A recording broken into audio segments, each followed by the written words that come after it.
Welcome students, आप सभी का स्वागत है प्राइम एग्रो क्लासेस की एक और नई क्लास में। तो आज हम अपने जो कृषि जीव विज्ञान एजी बायोलॉजी है उसके बहुत सारे एमसीक्यू सोल्व करने वाले हैं जो जेट एग्जाम के लिए बहुत ही खास होने वाले हैं। मैंने यहाँ पर पूरी एग्रीकल्चर बायोलॉजी के निचोड़ से निकाले हुए प्रश्न हैं। तो बिना किसी देरी के आज की क्लास शुरू करते हैं। तो आप भी स्किप किए बिना पूरी क्लास जरूर से देखना, जो आपके जेट एग्जाम में हेल्प करने वाली है।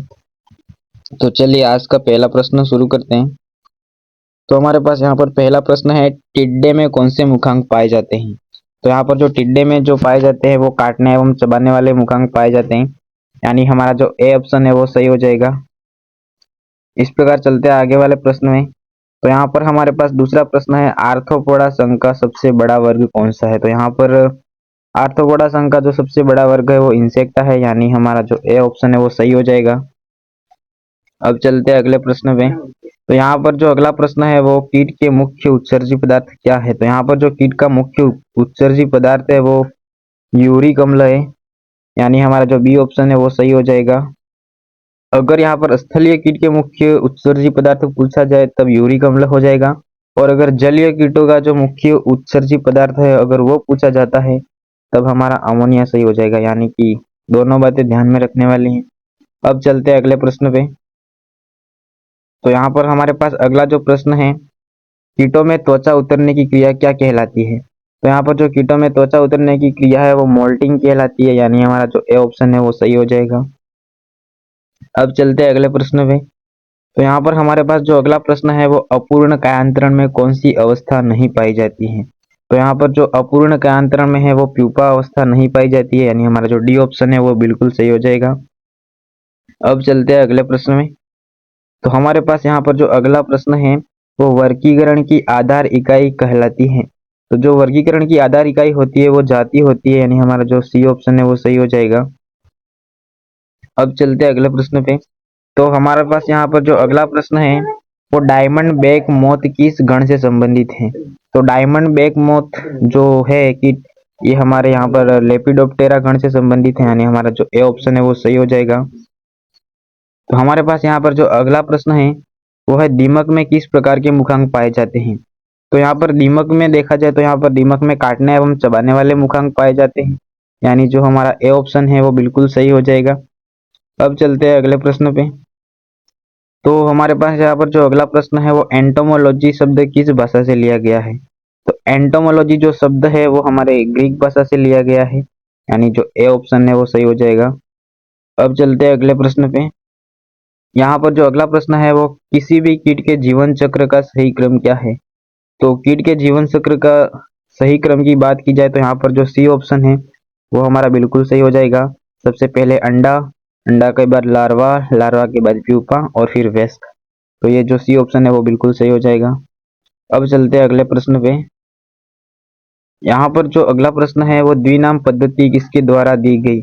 तो जो द्विनाम पद्धति है वो कार्ल लिन्नेस के द्वारा दी गई, यानी हमारा जो सी ऑप्शन है वो बिल्कुल सही हो जाएगा। अब चलते हैं अगले प्रश्न पे।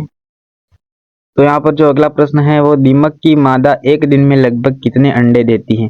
तो जो दीमक की मादा होती है वो एक दिन में लगभग 70 से 80 हजार अंडे देती है, यानी हमारा जो बी ऑप्शन है वो बिल्कुल सही हो जाएगा। अब चलते हैं अगले प्रश्न पे। तो यहाँ पर हमारे पास जो अगला प्रश्न है वो, निम्नलिखित में से भंडारण का कीट कौन सा है। तो भंडारण का कीट जो है वो हमारे पास यहाँ पर खपरा भृंग है, यानी जो सी ऑप्शन है वो सही हो जाएगा। यहाँ पर जो हमारे पास अगला प्रश्न है वो है, चने के फलीछेदक कीट की वर्ष में कितनी पीढ़ियां होती हैं। तो चने के फलीछेदक की जो एक वर्ष में पीढ़ियां होती है वो 4 होती हैं, तो हमारा ए ऑप्शन सही हो जाएगा। इसके बाद चलते हैं अगले प्रश्न पे। तो यहाँ पर जो हमारे पास अगला प्रश्न है वो, टिड्डी की कौन सी अवस्था हानिकारक होती है। तो टिड्डी में नींफ और वयस्क दोनों अवस्थाएं हानिकारक होती है, यानी हमारा जो डी ऑप्शन है वो सही हो जाएगा। अब आते हैं अगला प्रश्न पे। तो यहाँ पर जो हमारे पास अगला जो प्रश्न है वो है, टिड्डी चेतावनी संगठन की स्थापना कब हुई।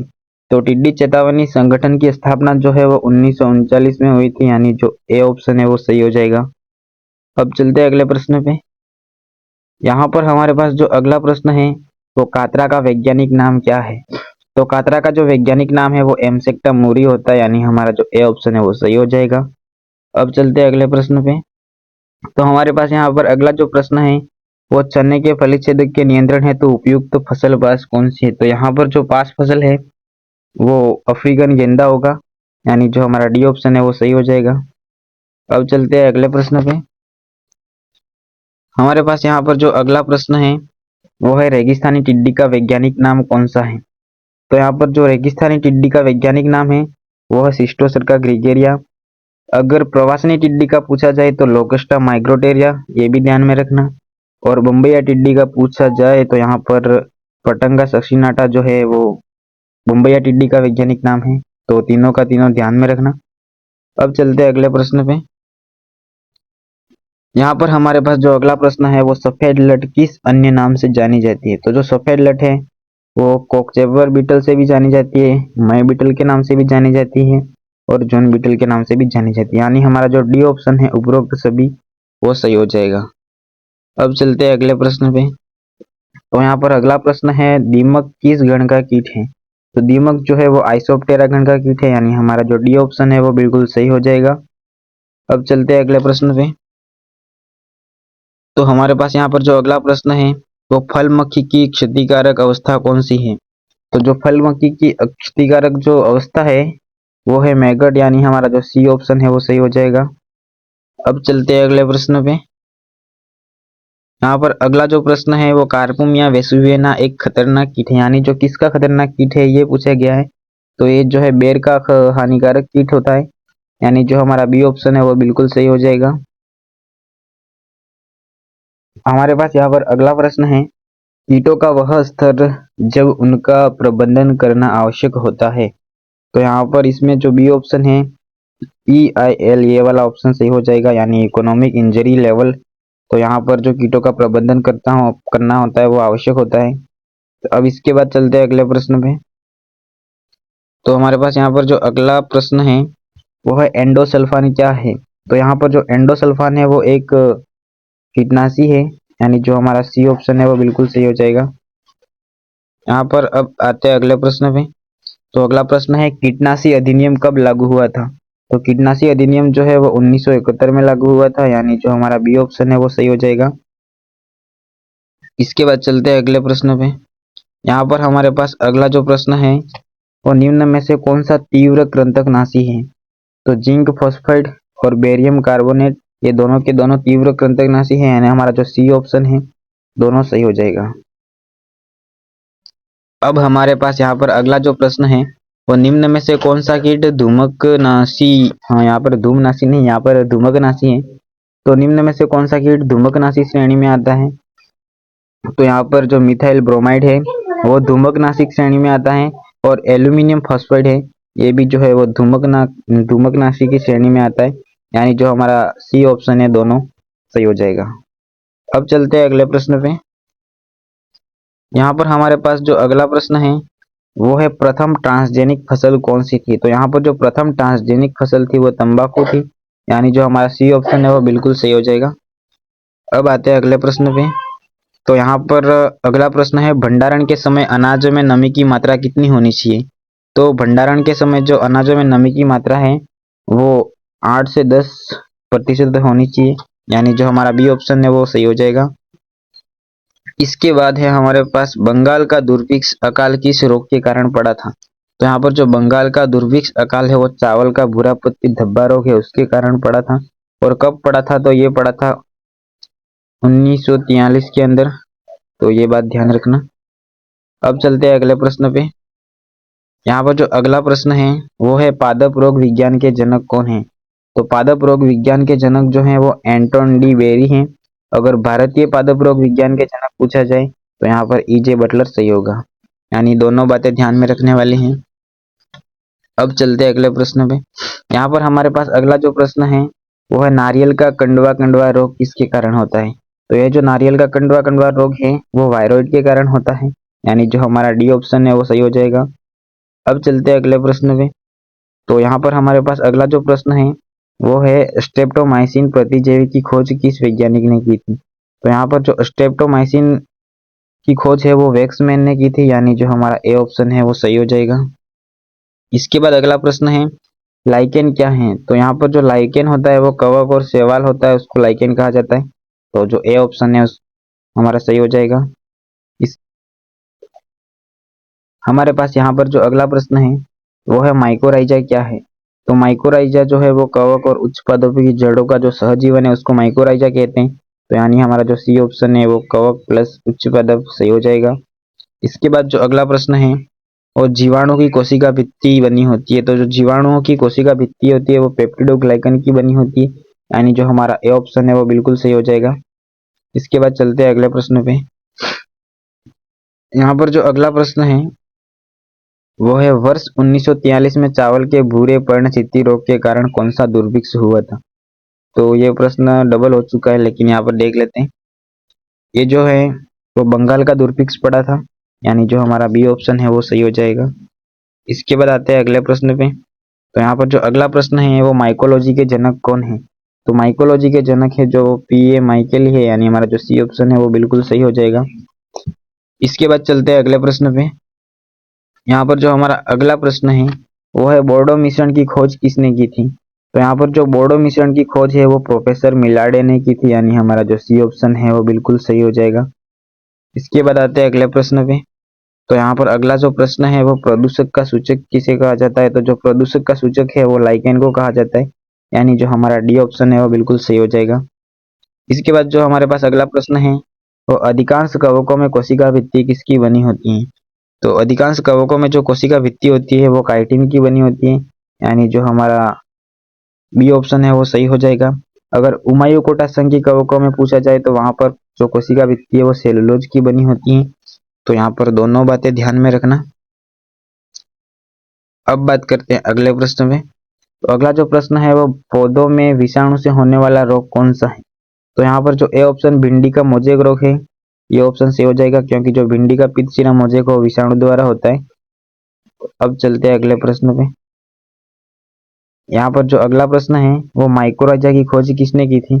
तो माइकोराइजा की जो खोज है वो फ्रैंक नामक वैज्ञानिक ने की थी, यानी जो हमारा बी ऑप्शन है वो बिल्कुल सही हो जाएगा। यहाँ पर हमारे पास अगला जो प्रश्न है वो है शैवाल से उत्पन्न पादप रोग कौन सा है? तो जो शैवाल से उत्पन्न होने वाला पादप रोग है वो है चाय का लाल रोली रोग, यानी जो ये बी ऑप्शन है वो सही हो जाएगा। इसके बाद चलते हैं अगले प्रश्न पे। अगला जो प्रश्न है वो है साइलेंट स्प्रिंग पुस्तक के लेखक कौन है? तो यहाँ पर जो साइलेंट स्प्रिंग पुस्तक के लेखक जो है वो आर कार्सन है, यानी हमारा जो डी ऑप्शन है वो बिल्कुल सही हो जाएगा। इसके बाद आते हैं अगले प्रश्न पे। तो हमारे पास यहाँ पर जो अगला प्रश्न है वो है अधिकांश पादप विषाणुओं में कौन सा न्यूक्लिक अम्ल पाया जाता है? तो जो विषाणु होते हैं इनमें SSRNA न्यूक्लिक अम्ल पाया जाता है, यानी जो हमारा ए ऑप्शन है वो सही हो जाएगा। इसके बाद आते हैं अगले प्रश्न में। तो यहाँ पर जो अगला जो प्रश्न है वो भारतीय पादप रोग विज्ञान के जनक कौन है? तो यहाँ पर भारतीय पादप रोग विज्ञान के जनक हैं वो है E.J. बटलर, यानी जो हमारा डी ऑप्शन है वो बिल्कुल सही हो जाएगा। इसके बाद चलते हैं अगले प्रश्न पे। यहाँ पर जो हमारे पास अगला प्रश्न है वह स्ट्रेप्टोमाइसिन प्रतिजैवी की खोज किस वैज्ञानिक ने की थी? ये प्रश्न डबल हो चुका है तो कोई बात नहीं, जो इसकी खोज है वो वैक्समैन ने की थी। अब चलते हैं अगले प्रश्न पे। यहाँ पर जो अगला प्रश्न है वो है फाइटोप्लाज्मा से होने वाला पादप रोग नहीं है। तो यहाँ पर जो तरकुकंदु रोग है ये वायरॉइड द्वारा होने वाला रोग है, तो ये जो फाइटोप्लाज्मा से नहीं होता है, तो सी ऑप्शन हमारा सही हो जाएगा। हमारे पास अगला जो प्रश्न है विषाणु जो जीवाणुओं की कोशिकाओं को नष्ट करते हैं, यानी जो जीवाणु भोजी हमारा ऑप्शन सही हो जाएगा। जीवाणु भोजी होते हैं वो ये विषाणु होते हैं एक प्रकार के जो अपने जीवाणु के लिए हानिकारक होते हैं। तो अब चलते हैं अगले प्रश्न। हमारे पास यहाँ पर जो अगला प्रश्न है वो है वायरॉइड का आनुवंशिक पदार्थ होता है। तो वायरॉइड का जो आनुवंशिक पदार्थ होता है वो होता है SSRNA, यानी जो हमारा ए ऑप्शन है वो सही हो जाएगा। अब चलते हैं अगले प्रश्न पे। हमारे पास यहाँ पर अगला जो प्रश्न है वो है कंड रोग उत्पन्न करने वाले कवक संबंधित हैं। तो यहाँ पर जो बेसिडियो माइकोटिना जो ऑप्शन बी है वो हमारा बिल्कुल सही हो जाएगा। इसके बाद चलते हैं अगले प्रश्न पे। एल्बिगो कैंडिडा है, तो जो यहाँ पर एल्बिगो कैंडिडा जो है वो अविकल्पी परजीवी है, यानी जो हमारा ए ऑप्शन सही हो जाएगा। इसके बाद आते हैं अगले प्रश्न पे। तो यहाँ पर हमारे पास अगला जो प्रश्न है तो विषाणु में कैप्सिड किसका बना होता है? तो विषाणु में जो कैप्सिड होता है ये प्रोटीन का बना होता है, यानी जो हमारा ए ऑप्शन सही हो जाएगा। इसके बाद आते हैं अगले प्रश्न पे। तो यहाँ पर जो अगला प्रश्न है वो है निम्न में से कौन सा एक कोशिकीय कवक है? तो यहाँ पर जो ईस्ट है वो हमारे पास एक कोशिकीय कवक है, यानी जो ए ऑप्शन है वो सही हो जाएगा। इसके बाद आते हैं अगले प्रश्न पे। यहाँ पर अगार अगार का स्रोत है, तो ये जो अगार अगार है वो लाल शैवाल से प्राप्त होती है, यानी जो हमारा डी ऑप्शन है वो बिल्कुल सही हो जाएगा। इसके बाद आते हैं अगले प्रश्न पे। यहाँ पर हमारे पास अगला जो प्रश्न है वो पर्णकुंचन विषाणु किसके द्वारा संचरित होता है? तो यहाँ पर जो पर्णकुंचन विषाणु है वो सफेद मक्खी के द्वारा फैलता है, यानी जो हमारा डी ऑप्शन है वो बिल्कुल सही हो जाएगा। हमारे पास अगला जो प्रश्न है वो है बाजरे के हरित बाली रोग को भारत में सर्वप्रथम किसने देखा था? तो यहाँ पर जो बाजरे का हरित बाली रोग है उसको भारत में सर्वप्रथम E.J. बटलर ने देखा था, यानी जो हमारा बी ऑप्शन है वो बिल्कुल सही हो जाएगा। इसके बाद जो हमारे पास अगला प्रश्न है वो है बाजरे का छेपा रोग किससे होता है? तो बाजरे का जो छेपा रोग है वो हमारे पास यहाँ पर क्लेविसेप्स फ्यूजिफॉर्मिस नामक कवक से होता है, यानी जो डी ऑप्शन है वो बिल्कुल सही हो जाएगा। यहाँ पर हमारे पास अगला जो प्रश्न है वो है तिल का फाइलोडी रोग होता है। तो तिल का जो फाइलोडी रोग है वो फाइटोप्लाज्मा द्वारा होता है, यानी जो हमारा सी ऑप्शन है वो बिल्कुल सही हो जाएगा। इसके बाद चलते हैं अगले प्रश्न पे। तो यहाँ पर जो हमारे पास अगला प्रश्न है वो है बाजरे का अर्कट रोग के लक्षण पौधों के किस भाग पर दिखाई देते हैं? तो यहाँ पर जो बाजरे का अर्कट रोग या छेपा रोग है फिर पुष्पक्रम पर दिखाई देते हैं, यानी जो हमारा बी ऑप्शन है वो बिल्कुल सही हो जाएगा। इसके बाद चलते हैं अगले प्रश्न पे। यहाँ पर जो हमारे पास अगला प्रश्न है वो है मूंगफली के अगेतीपत्ती धब्बा रोग का रोगजनक है। तो यहाँ पर अगेतीपत्ती धब्बा रोग का रोगजनक जो है वो है सर्कोस्पोरा अरेचिडिकोला, यानी जो हमारा सी ऑप्शन है वो सही हो जाएगा। अगर यहाँ पर पछेती धब्बा रोग के रोगजनक का नाम पूछा जाए तो यहाँ पर सर्कोस्पोरा पर्सोनेटम जो है वो सही हो जाएगा, यानी दोनों की दोनों बातें ध्यान में रखने वाली हैं। अब चलते हैं अगले प्रश्न पे। तो यहाँ पर अगला जो प्रश्न है वो कार्बेंडाजिम क्या है? तो जो कार्बेंडाजिम है वो है एक कवकनाशी, यानी जो हमारा डी ऑप्शन है वो सही हो जाएगा। इसके बाद आते हैं अगले प्रश्न पे। तो यहाँ पर जो हमारा अगला प्रश्न है वो है निम्न में से मित्र कवक है? तो जो मित्र कवक है वो ट्राइकोडर्मा है, यानी जो हमारा डी ऑप्शन है वो सही हो जाएगा। इसके बाद आते हैं अगले प्रश्न पे। तो यहाँ पर जो हमारे पास अगला प्रश्न है वो है पादप के जीवाणुजनित रोगों की रोकथाम हेतु प्रमुख प्रतिजैविक है, यानी कि हमारे पास यहाँ पर जो है स्ट्रेप्टोसाइक्लिन, ये बिल्कुल सही हो जाएगा, जो कि जीवाणुनाशी होता है ये। इसके बाद आते हैं अगले प्रश्न पे। यहाँ पर जो अगला प्रश्न है वो गेहूं का तना रोली रोग होता है, यानी कि हमारे को यहाँ पर गेहूं का तना रोली रोग का रोगजनक पूछा गया है। तो यहाँ पर गेहूं का तना रोली रोग का रोगजनक जो है वो पक्सिनिया ग्रेमिनिस टिट्रिचाई होता है, यानी जो ए ऑप्शन है वो बिल्कुल सही हो जाएगा। इसके बाद आते हैं अगले प्रश्न पे। यहाँ पर जो हमारे पास अगला प्रश्न है वो है गेहूं का अनावृत कंड रोग का प्रकार।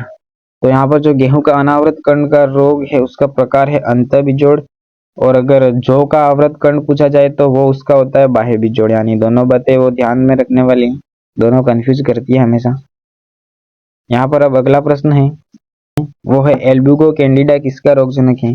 तो यहाँ पर जो एल्ब्यूगो कैंडिडा है वो सरसों का सफेद रोली रोग होता है, उसका रोगजनक होता है, यानी जो हमारा ए ऑप्शन है वो सही हो जाएगा।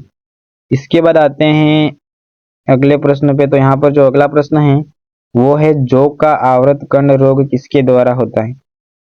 तो यहाँ पर जौ का आवृत कंड है वो अस्टिलागो होर्डाई के द्वारा होता है, यानी जो हमारा सी ऑप्शन है वो सही हो जाएगा। इसके बाद जो अगला प्रश्न है वो है गेहूं के भूरे या पर्णरोली रोग के रोगजनक का नाम है। तो यहाँ पर गेहूं के भूरे या फिर पर्णरोली रोग के रोगजनक का नाम होता है वो पक्सिनिया रिकोंडिटा होता है, यानी जो हमारा बी ऑप्शन है वो सही हो जाएगा। और साथ ही साथ ये वाला भी ध्यान में रखना, अगर पीली रोली का पूछा जाए तो यहाँ पर पक्सिनिया स्ट्राइफॉर्मिस होता है, और काली रोली है उसका वैज्ञानिक नाम होता है पक्सिनिया ग्रेमिनिस टिट्रिचाई, यानी तीनों के तीनों यहाँ पर ध्यान में रखना। अब आते हैं अगले प्रश्न पे। तो यहाँ पर जो अगला प्रश्न है वो है एल्ब्यूगो कैंडिडा में किस प्रकार के लैंगिक बीजाणु उत्पन्न होते हैं? तो इसमें निषिक्तांड बीजाणु जो है वो उत्पन्न होते हैं, यानी जो हमारा डी ऑप्शन है वो सही हो जाएगा। इसके बाद आते हैं अगले प्रश्न पे। तो यहाँ पर जो अगला प्रश्न है वो पक्सिनिया ग्रेमिनिस टिट्रिचाई के कौन से बीजाणु एकल परपोषी के पौधे में संक्रमण करते हैं? तो यहाँ पर जो है वो बेसिडियो बीजाणु ऑप्शन सही हो जाएगा हमारा। यहाँ पर जो हमारे पास अगला प्रश्न है वो है गेहूं के सेहू रोग के रोगजनक का नाम है। तो यहाँ पर जो गेहूं का सेहू रोग है उसका वैज्ञानिक नाम है एग्यूना टिट्रिसाई, जो कि सूत्रकृमि है। हमारा ए ऑप्शन सही हो जाएगा। इसके बाद चलते हैं अगले प्रश्न पे। तो यहाँ पर प्रश्न दोबारा से आ चुका है ये लगभग।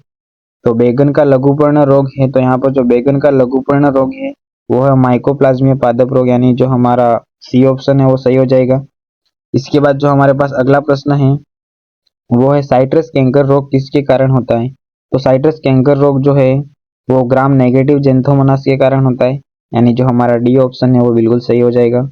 इसके बाद आते हैं अगले प्रश्न पे। तो यहाँ पर अगला जो प्रश्न है वो अमरूद का म्लानी रोग का रोगजनक पूछा गया है।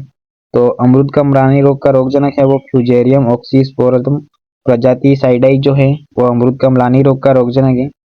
इसके बाद आते हैं अगले प्रश्न पे। तो यहाँ पर अगला जो प्रश्न है वो है निमेटोलॉजी में किसका अध्ययन किया जाता है। तो यहाँ पर जो निमेटोलॉजी है उसके अंदर सूत्रकृमि का अध्ययन किया जाता है, यानी कि जो हमारा ये बी ऑप्शन है वो बिल्कुल सही हो जाएगा। इसके बाद चलते हैं अगले प्रश्न पे। यहाँ पर जो अगला प्रश्न है वो है जड़ गांठ सूत्रकृमि कहलाता है। तो यहाँ पर जो जड़ गांठ सूत्रकृमि है वो मेलोइडोकाइनिया कहलाता है, यानी जो हमारा सी ऑप्शन है वो सही हो जाएगा। इसके बाद हमारे पास यहाँ पर जो अगला प्रश्न है वो है मधुमक्खी पालन कहलाता है। तो जो मधुमक्खी पालन है वो एपीकल्चर कहलाता है, और जो सेरीकल्चर है उस इसमें रेशम कीट पालन किया जाता है, और जो पिसीकल्चर है उसमें मछली पालन किया जाता है, और जो फ्लोरिकल्चर है उसमें फूलों की खेती का अध्ययन किया जाता है। इसके बाद चलते हैं अगले प्रश्न पे। तो यहाँ पर अगला जो प्रश्न है भारत में सर्वाधिक पाली जाने वाली मधुमक्खी कौन सी है। तो यहाँ पर जो भारत में सर्वाधिक पाले जाने वाली मछली है वो एपिस इंडिका है, यानी जो हमारा सी ऑप्शन सही हो जाएगा। इसके बाद आते हैं अगले प्रश्न पे। तो यहाँ पर अगला प्रश्न है मधुमक्खी समाज में सबसे बड़ी सदस्य कौन होती है। तो यहाँ पर जो रानी होती है वो मधुमक्खी समाज की सबसे बड़ी सदस्य होती है। इसके बाद आते हैं अगले प्रश्न पे। तो यहाँ पर जो हमारे पास अगला प्रश्न है वो है नर मधुमक्खी को कहा जाता है। तो नर मधुमक्खी को यहाँ पर ड्रोन कहा जाता है, यानी जो हमारा सी ऑप्शन है वो बिल्कुल सही हो जाएगा। उसके बाद आते हैं अगले प्रश्न पे। तो यहाँ पर हमारे पास अगला जो प्रश्न है वो है अनिषेचित अंडों से विकसित होते हैं। तो यहाँ पर जो अनिषेचित अंडे हैं उससे नर विकसित होते हैं, यानी जो हमारा सी ऑप्शन है वो बिल्कुल सही हो जाएगा। इसके बाद आते हैं अगले प्रश्न पे। मधुमक्खियों द्वारा पौधों में होने वाली लाभदायक क्रिया है। तो यहाँ पर जो मधुमक्खियों के द्वारा लाभदायक क्रिया है वो परागण की क्रिया है, यानी जो हमारा ए ऑप्शन है वो बिल्कुल सही हो जाएगा। तो स्टूडेंट्स आज के लिए इतना काफ़ी है। अब अगली क्लास में नए किसी टॉपिक के साथ और भी बहुत सारे प्रश्नों के साथ मिलेंगे। तो ऐसे ही प्रश्नों को पाने के लिए चैनल को सब्सक्राइब जरूर से कर देना, और वीडियो को लाइक शेयर भी कर देना, और साथ ही अपने दोस्तों को भी शेयर कर देना ताकि उनके भी जेट की तैयारी मजबूत हो सके। चलिए अब मिलते हैं अगले वीडियो में, तब तक के लिए जय हिंद, जय भारत, वंदे मातरम।